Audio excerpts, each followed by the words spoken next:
Google I/O used to be about a whole lot of things. You used to come here at the Shoreline Amphitheater, just minutes from Google's headquarters, and see Google announce all sorts of things from Android to Chrome OS to Pixel devices and much more.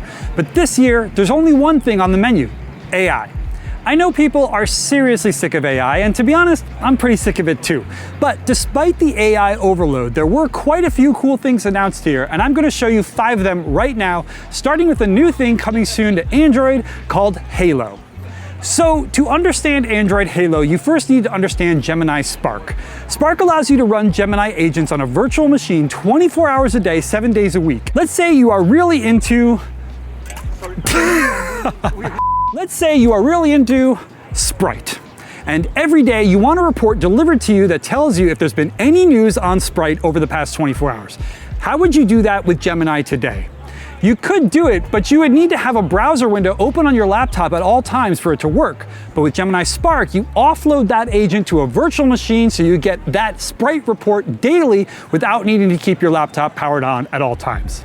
That's a simple example, but the sky's the limit for what agents could do for you in Spark.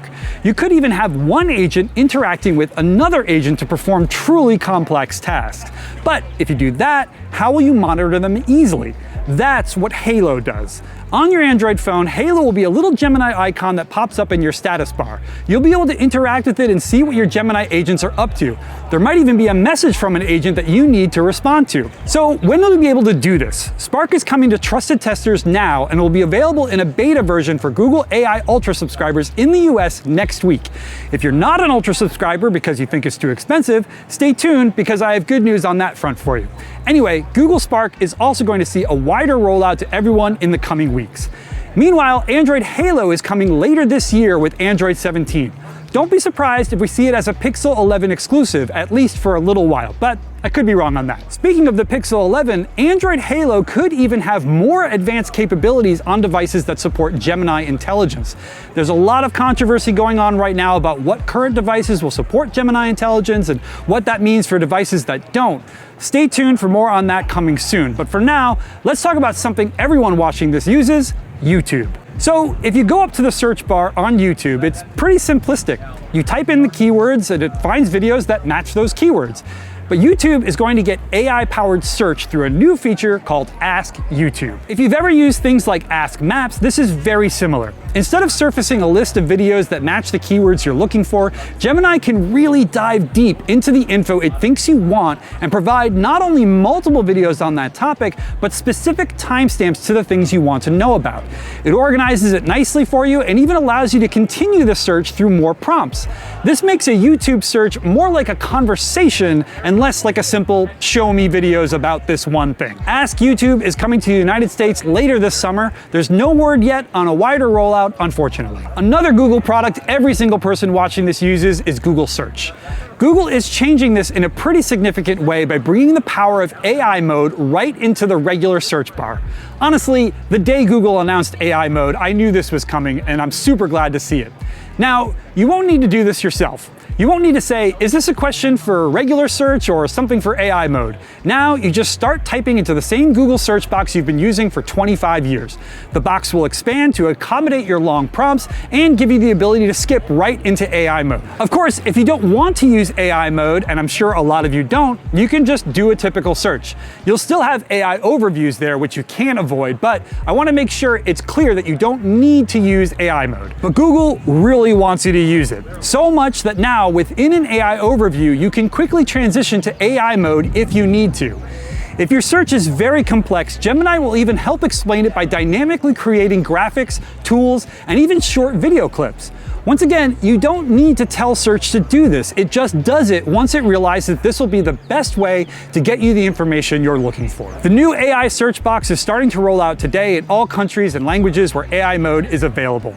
And the ability to create those graphics is coming soon for global audiences. Okay, so this next thing is something a lot of you watching this have done, using Nano Banana in Gemini to create an image. But what happens when the image is created and you like most of it, but not all of it? Well, you need to then completely remake that image from scratch again and hope Gemini gets it right. With Google Pics, you'll actually be able to edit that generated image in the same way you would do so in something like Photoshop or Illustrator. You can select items and change that individual item, highlighting text and change it manually and more. Eventually, you'll be able to resize images and then move them around the canvas, but that's not coming until later this year. When you do each of these actions, Gemini takes note of them in a running list, almost like a list of comments from one designer to another. When you're ready, Gemini will recreate the image based on those comments, bringing you the exact image you want without all the guesswork or needless reprompting. Google Pics is launching this week to a limited group of trusted testers. This summer, it will roll out globally to Google AI Pro and Ultra subscribers.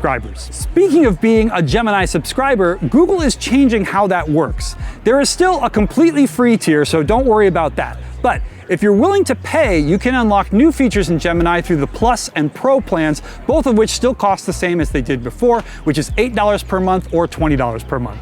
If you wanted to go to the highest Ultra tier though, you would have needed to fork out $250 per month, which is just crazy talk for most people out there. Now though, Google is introducing an Ultra plan that is far less expensive at $100 each month. That's still a lot of money, don't get me wrong, but it's definitely a lot better than $250.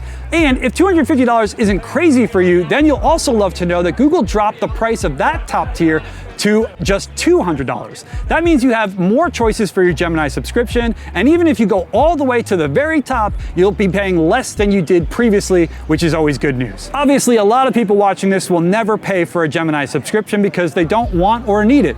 That's very understandable. On that note, I want to close this video out by talking about the worst thing announced at Google I/O, which is the new Gemini Omni within YouTube Shorts Remix. This allows you to feed a short you or someone else has created to Gemini and have it recreated in various styles. These two examples are the ones that Google used to demonstrate the feature, and I won't lie, all of them are awful. If this AI slop is what Google thinks would get us excited about this feature, I really don't know what the company was thinking. If you don't agree and think this is cool, remixing with Omni is rolling out today at no cost in YouTube Shorts Remix, so yeah, go have fun with that. Let me know in the comments what your favorite Google I/O feature was for 2026.